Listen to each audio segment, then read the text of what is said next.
All right, welcome back to the Hunter's Trail podcast. I'm Grant Shepers. Today I'm joined by a cousin of mine, Mr. Zach Green. He's actually one of the first people I ever went deer hunting with, and we went squirrel hunting a lot. Well, not a lot, but a couple times growing up, frog gigging, the whole nine. We've got some good stories there. He's kind of a wild kid when it comes to squirrel hunting. I'm not gonna lie, Zach. He showed me the ropes a bit. But Zach, you want to introduce yourself a little bit? Yeah, I'm Zach Green, Grant's cousin. Grew up hunting West Central Indiana, kind of down in the creek bottoms. I don't know. I just have parents and uncles and grandparents, and very blessed to have grew up on a property that you could hunt pretty much everything in Indiana. So Oh that's yeah. what I did from the time I was allowed to go, and I still try to go hunting as much as I can. Live in a good spot, so I make the most of it. Oh yeah. So Zach's actually the son of Keith Green, the one that we had on earlier that tried to drown the deer in the creek and it didn't work out so well. That's his relation back here. So Zach, tell me a little bit about growing up on that property. Like, how'd you get into hunting? I know you guys were all around it. Like, what'd you start with? How'd you get into that? I don't remember. I assume I probably this is going way back in the archives, but probably squirrel chasing dad around. Mm-hmm. Well, fishing, that'd be the first thing you could do is just hold a rod. My dad helps you reel it in, but I I still got the gun. The first gun, I don't remember how old I was. Probably too young. One of those Henry lever action short youth models. Mm-hmm. Wouldn't let me put any kind of optics on it. Took me forever to probably shoot a squirrel with it, but he let me hold, his bigger 22 lever actions Winchester to pop squirrels and stuff. And then I think I was 8 or 9, maybe. He got me a Remington 870 20 gauge for Christmas. Oh And yeah. I think that next season, uh, shot my first deer. Nice little 8 point. It's the only one I ever Yeah. got. But yes, pretty So much where I started. I remember growing up, you said you guys kind of had that rule out there, you can only shoot one that's bigger than the one from last year. And then you guys were always moving to get into harder bow hunting or harder challenging hunting like you kind of grew up with did you start with shotgun and then move into bow? When did that transition happen? Uh, about when I was, strong enough to pull something back that dad was confident would kill a deer, safely. I know. I think the rule is like 45-pound draw weight minimum for the state. Uh, that didn't seem like a lot, and you really got to shoot. You got to be pretty close to get a deer if you're only pulling 45 pounds. So probably when I could comfortably and accurately shoot that 55-pound bow, that's when I Mm-hmm. started doing it. I think I got my first bow kill. I was either a junior or senior in high school. Actually, my buddy was trying to record it. He was sitting next to me in a double stand, and we've been messing around with the camera. It was like on one of those cameras that spins little DVD, Yeah. and we didn't really know how to use it, but it was. I had to have been a junior because it was youth season, like in September, and I could hear him. Here comes this buck coming right at us. It's nice 10. I draw back. He's pointing the camera, and like right as soon as the deer stops, I'm about ready to shoot. I'm going through my, shooting process, and I hear the camera doot doot doot and die as I'm releasing the arrow. So we missed the whole thing. But yeah, I was probably a junior in high school when I got my first Did you deer get the with a. deer? Yeah, Yeah. wasn't a great shot. We followed him for a while, but his skull's in the living room somewhere. Yeah. So now do you still only bow hunt, or you dabble in gun too, or bow hunt If we get until gun? if we get into the end of that shotgun season and I haven't killed a deer yet, I'll take the 12 gauge out and shoot a doe. You know, Yeah. at least a doe, just so I can guarantee. that I've got some. Continue the streak, get the meat. Yeah, yeah, especially Yeah, now. absolutely. Two babies that eat a ton of meat, so it's financially smart to try to blast a deer to, you know, You know, break a shotgun every now and again. that's that's what we like to tell ourselves as hunters, isn't it? That makes Yeah, sense. I do. I I guess you guys process your own deer too, though, so that does No, actually I, probably save I you some money. it helps when you're related to the deer processing guy, Hmm. and it's Yeah, gonna that help. definitely makes a difference. So, like with Actually, your bow, what what do you shoot? What's your brand? I, I'm not really a brand guy per se, but I did a side job for a dude, and he wheeled and dealed on price a little bit, and he ended up doing a little trading for work, and it's an Elite. I think it's a Ritual 3D. It's a I don't know. He's one of the guys that gets new bow every year. Super into it. Got a little Hmm. money, so he it was a year old bow. He hadn't even shot it that much. Um, it's probably $1,000 bow. He gave me that one, but other than that, I had my Diamond Outlaw from like 2006. That Yeah. you know they're so expensive, and the technology doesn't. It changes, and yes, bows are way lighter and way faster, but that old bow that I've had and restrung 4 times now, I could still kill a deer with it. It's killed an elk, it's killed many deer. It's a good bow, but that Ritual is pretty sweet, and that's the one I use now. Got a spray paint camo, and I've been trying to get better with the recurve and get my first recurve kill, but it's hard. And I had a sweet shot on a nice 10 from like 10 yards, and it looked like I stuck it. And this is a couple years back now, and I wouldn't have changed the arrow placement an inch. I was so certain that I smoked that deer. Followed him for miles. Then it started snowing, and I lost blood trail. And then 2 weeks later, I saw him walking around chasing does, just limping with a big old scab right in the breadbasket. So Really? yeah, it discouraged me a little bit from recurve. Just I don't know, Now, deer. what's the Sometimes you get unlucky, but yeah? What's the difference on like recurve compared to compound in terms of like approach? Do you? I know you're aiming. You're not really pulling back and holding. It's more just release, right? well, I've got a slight pause. It's still instinctual, so I don't really have like any set aiming point. It's just I've practiced. The theory with instinctual is you've practiced enough that you just kind of know where the arrow's going to go based on Hmm. how your body's positioned and where you see the riser of the bow and the arrow out of the corner of your eye, like in your peripheral. So Yeah. the shot process is a little different. I mean, it's the same, your 9 steps, but yeah, there's no real aiming points. I've got the same anchor point, but I'm not like, looking through a peep, looking through a sight. I Hmm. actually shot that 3D course last night with the recurve, but I'd say the big difference is I could confidently take a shot at a deer, at 50 yards with the compound. That'd probably be my max. And then my max is 15 with the recurve, Yeah. just at my skill set. But Now, you still hunt out of a stand with that, or? now I usually, if I'm taking the recurve, I'm either sitting on a low limb or in the brush or against a tree. One, because typically most stands, especially if you got a climber or one of those buddy stands that got that rail in the front, and that bow's like 5 feet long. So Right. that stuff gets in the way. It's hard to hunt out of a blind with it.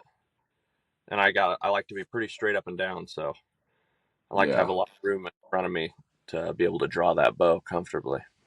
Yeah. Now back up here a little bit. You said that something about aiming 9 steps, like 9 steps to bow aiming.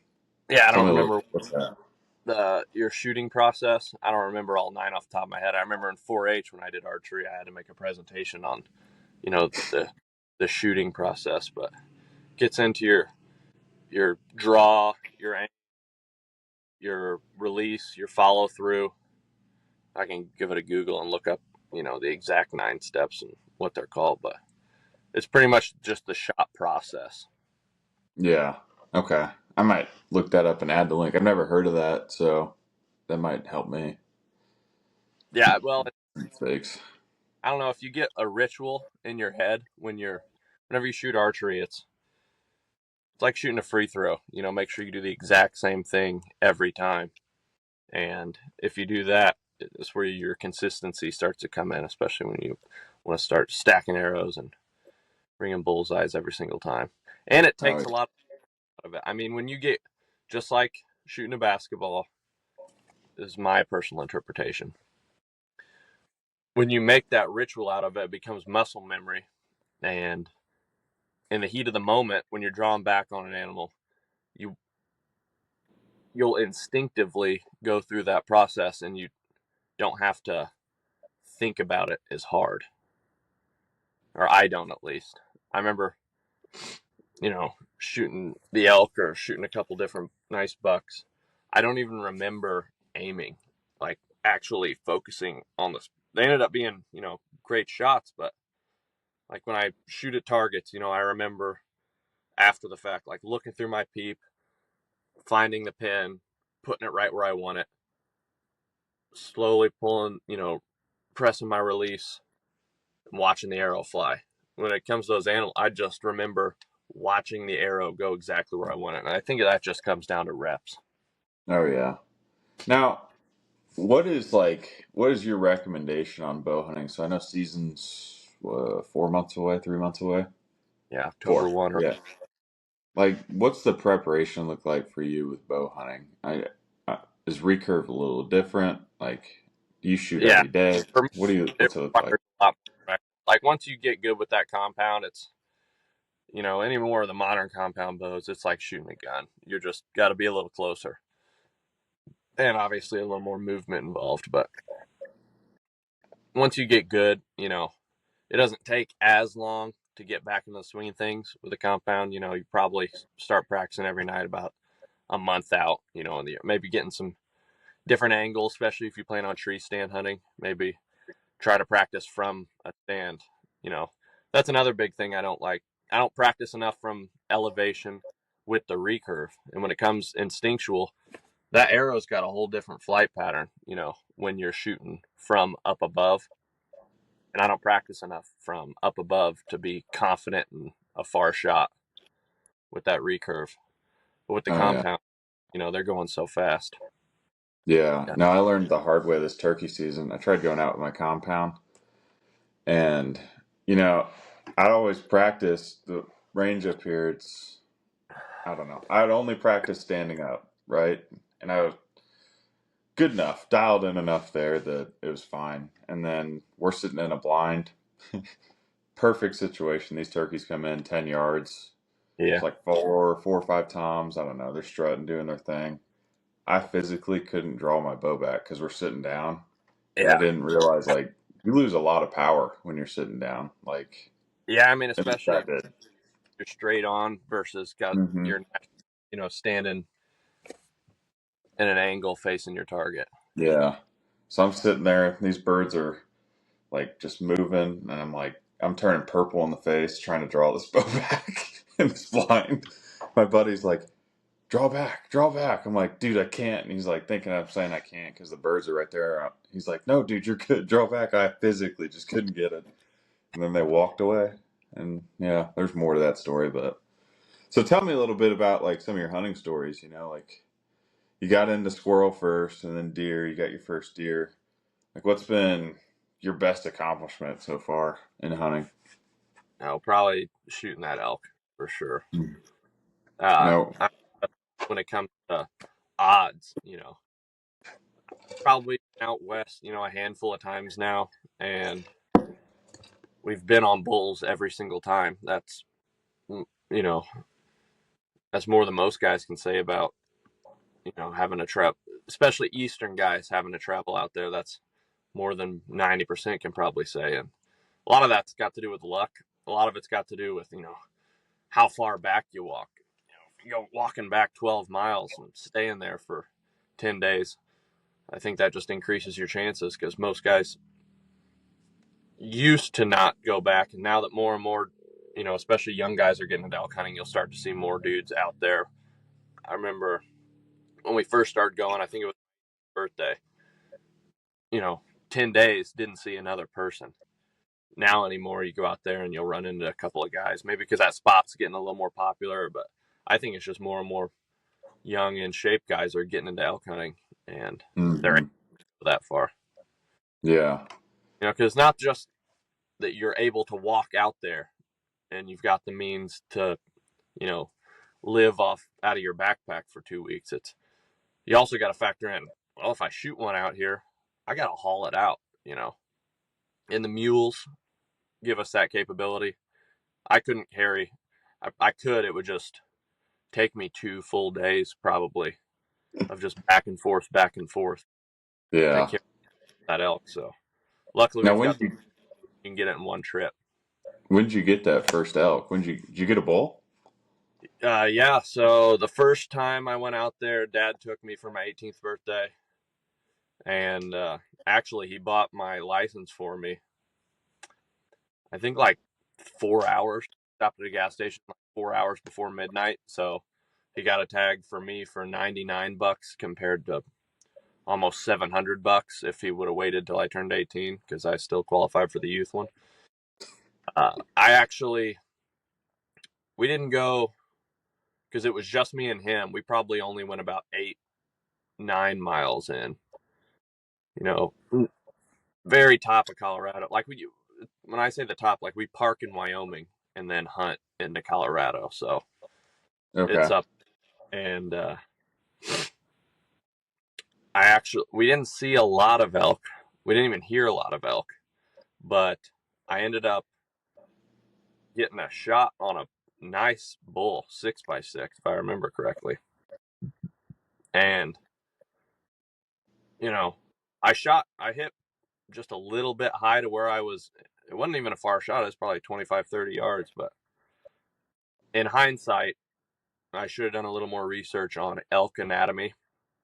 I think I think I was too high. I like to think based on how he was acting, after but obviously I never found him, too high for that arrow to do any real damage to any vitals. Too high for that blood to drip down. It was soaking up in his fur. I never found even one drop of blood. I shot. He ran up about 20 yards. I saw him standing there and kind of looking. Arrow went clean through, I think, but it was just too high. Then he just casually walked off. Yeah. Freaking, I set up for another shot and I was freaking out way too much. I don't even think I got my arrow on the rest because when I drew back and shot again, it just shot straight up. Probably landed somewhere in Wyoming. Yeah. Huh. But So, then, did you ever have you gotten an elk yet, or? yeah, I don't remember if it was the second or the third trip. And this, I guess, is probably the craziest hunt. We go out there in a pretty big group. The idea is you park, take the mules, and walk in. Obviously, the older guys will carry all their stuff or ride the mules. I wasn't considered an old guy yet, so I had to carry all my stuff. You walk in. I think the base camp at the bottom of these two mountains was probably 10 miles in. And then once we hit that base camp, they usually stay that night. And then I think there was 9 of us, so we split up into 2 groups. One group went up one mountain, the other group went up another mountain, and kind of spread our luck. I remember we were not even going to give you the name of the mountain because too many people No, no, watch. no. Yeah, don't do that. Uh, go up one mountain, and uh, the other group went up the other. Well, I was in a little better shape than everybody else, so I got to the base of the mountains first, a couple hours before everybody. I get my tent set up, and I get a little time to relax and rest, and for my legs to recover. Everybody else gets there before dark, sets up their tents. Well, the idea was I thought we were going to wake up early the next morning and get up our mountains. Well, everybody's a little too smoked, so they're slow to get out of bed. I've already got my stuff, mostly packed up. My tent's still up, and they're like, "Yeah, we might just stay one more night and then go up the next morning." It's like, well, I just spent $700 on this tag, and I'm good to go. I'll just walk off and go hunting all day. and I'll come back, meet up with everybody that night, and then go up the next morning. Well, I go out all day, and I come back and camp's empty, just my tent there, and a note with some GPS. They said, your uncle and Kevin, everybody went up this mountain.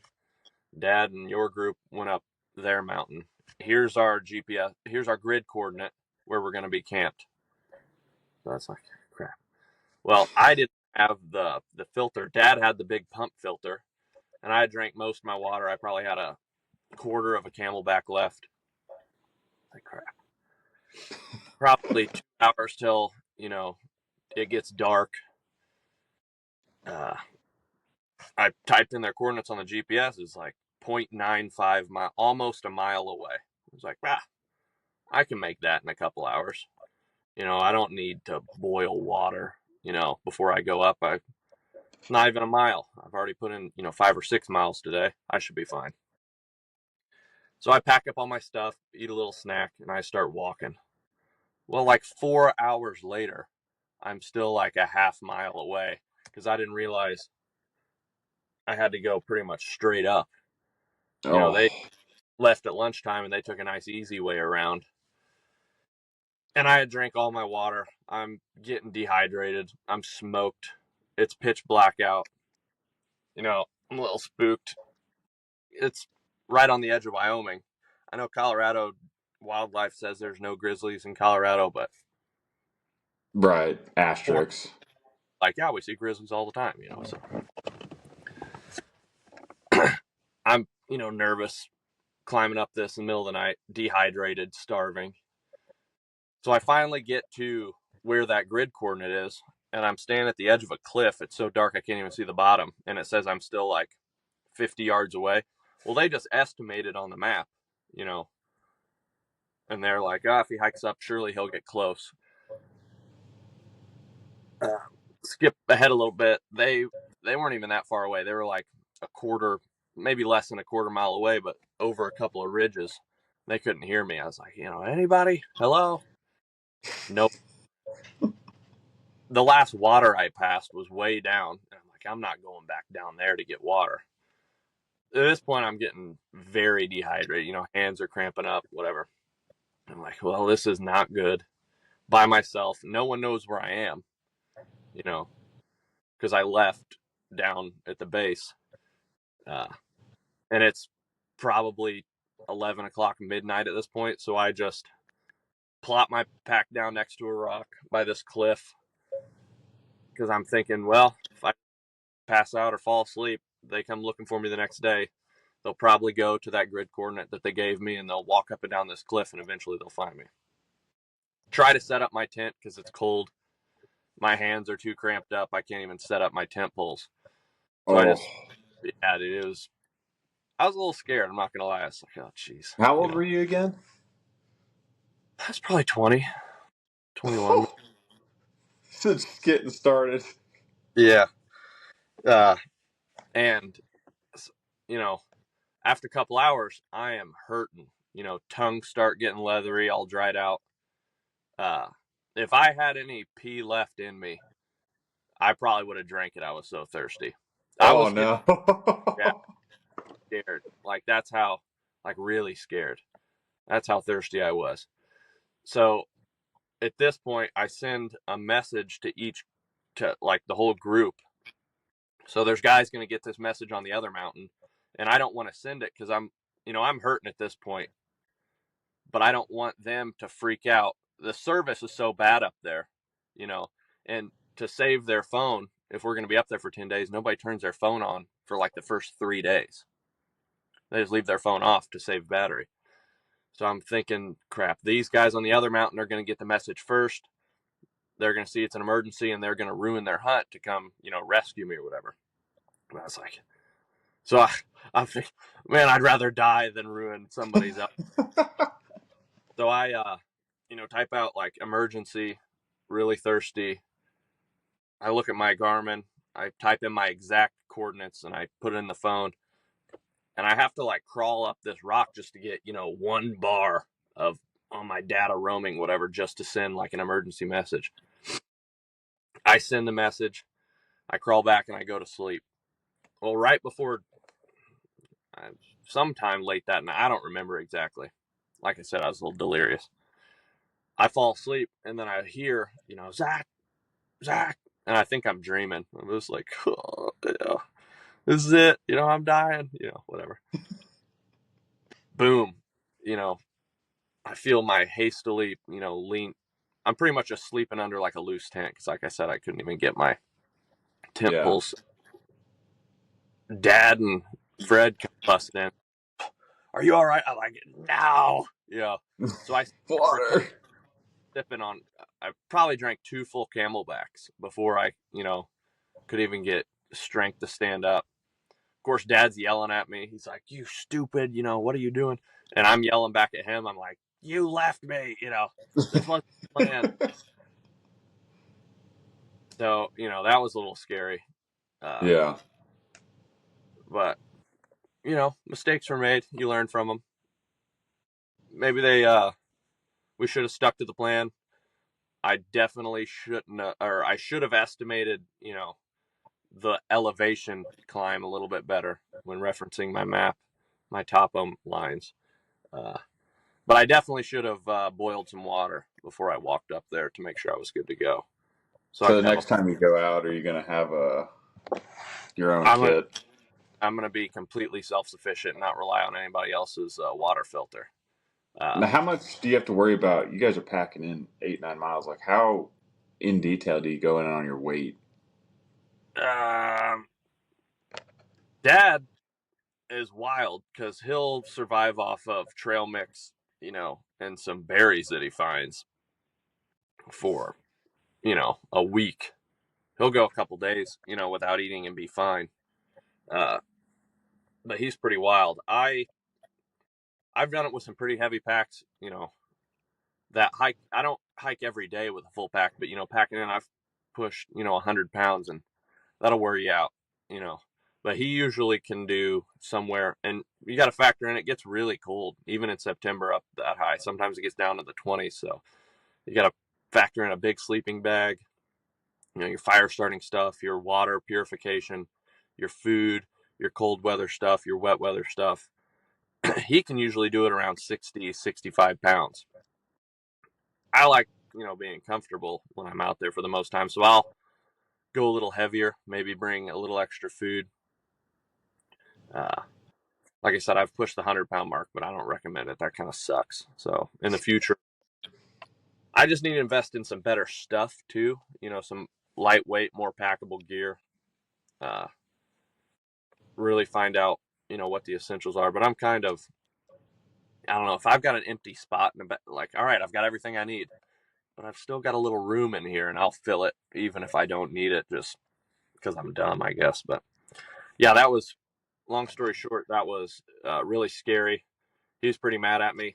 I spent pretty much the next day recovering and getting my strength and energy back. And then I think we were in the elk too. It was hard to sleep. There were so many bugles around us all night long. Everybody hunted that next day while I was sleeping, trying to rest, get a little food, get a little water at me. And then I think the next morning, me and my cousin Chris went down a little bit, probably about a half mile. We've been bugling back and forth with this one particular elk, and I know it was very unique bugle because he had like a roar at the end. It was like a bugle and a roar. But we were working him for a couple hours. We couldn't get him to come across this meadow. We had our backs to this little cliff. We were hiding behind a felled tree, and we hear up above us, we thought it was Fred coming down to see what all the commotion was from camp.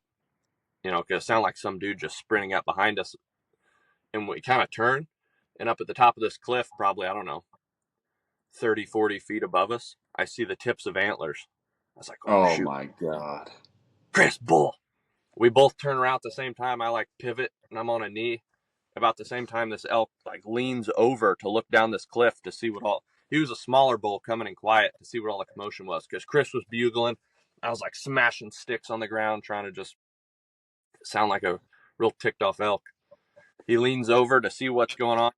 Same time I drew, And as soon as he got his shoulder over the cliff, we both shot at the exact same time. I think I shot just maybe a split second before him because I just buried it in his lungs. And when I did, he did the classic, dip, and Mm-hmm. Chris's skipped off the top of his back. Oh, We, really?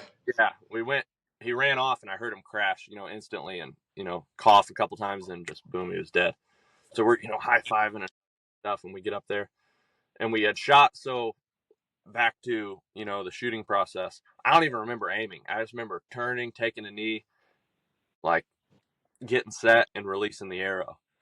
And in the moment, I didn't know whose arrow went in him. I remember seeing the arrow skip off his back, like vividly, and then one arrow go right in the breadbasket. So we get up there, we're like, dude, who shot this elk? Obviously somebody missed and somebody smoked him. And he's like, I don't know. We search around. I think part of my fletching was inside of him, and we had the same arrow, just same broadhead, just different fletchings or a different knock or something. And when we saw mine, I was like, But yeah, that was the one and only elk I've ever successfully killed. That's wild that you're just After almost set dying. up against the creek. Yeah, you're almost dying. You're set up against this cliff. I've never heard of someone shooting something off a cliff. I mean, to look up and was there a part of you worried that when you shot him, he was going to come over that cliff on you? Now, I don't even, you know, Didn't think red. through that. I didn't care. I would have tried to catch him. You only Yeah. get opportunities, and it wasn't like a sheer vertical drop the whole way. It was kind of rounded off, and then it got real steep. But it wasn't a far Okay. shot. It was just like he looked over perfectly. You know, That's and wild. yeah, but That's wild. that was 3.5 days into the hunt at this point, so there's still plenty of time left for everybody else. So once everybody gave me the high fives and this is awesome, because at that point you expect that maybe only one guy out of the whole group's going to shoot and get a good shot, and everybody's in like that's a success. Even if somebody else on the other side shot an elk and nobody did it on our side, like we did it. We came out here to shoot an elk. Even though everybody's hunting, one guy got one, good to go. So meat gets divvied up, you know, amongst everybody. So, nobody was too, upset that I got one and they didn't or whatever. But there's a guy that goes out there just to ride mules typically, and then he helps. Part of the deal is we'll pay your gas out there. You get to ride mules. All you got to do is if somebody gets one, you got to help us get it back. So I spent the rest of the day, you know, cleaning that elk out. Chris pretty good at taxidermy, so he skinned out the whole face and stuff. Got the entire cape. Uh, the mules took back all of the meat in the cape the next morning, and I just followed with a day's worth of stuff and the head and antlers. It was pretty far. I mean, he got out in 4 or 5 hours with the mules. It took me like 9 hours to walk out. But when Holy smokes. you get back to the trailhead, that's where everybody else, the other people typically don't make it too far from the parking lot, the trailhead, because it sucks walking. Not everybody's got mules or horses. So, I felt like a rock star walking back in there, and it's pretty sweet. No, that's awesome. So I know you got to go to church here in a second, right? What time is it? Yeah, I probably got, Seven, I eight got, 45. 5 minutes. Okay. Couple questions for you. So, like bow technology, there's a lot of new stuff. Are you a trigger release, thumb release, I'm a release. I've shot, trigger? the back tension stuff. I think that's serves its purpose for, target shooting. I know plenty of guys use them for hunting. I like the trigger release because I can leave it strapped to my wrist. I can wear a glove, a thin glove if I have to. I don't have to worry about finding that release in my pocket or something if it's, one of those little finger grip ones with the thumb.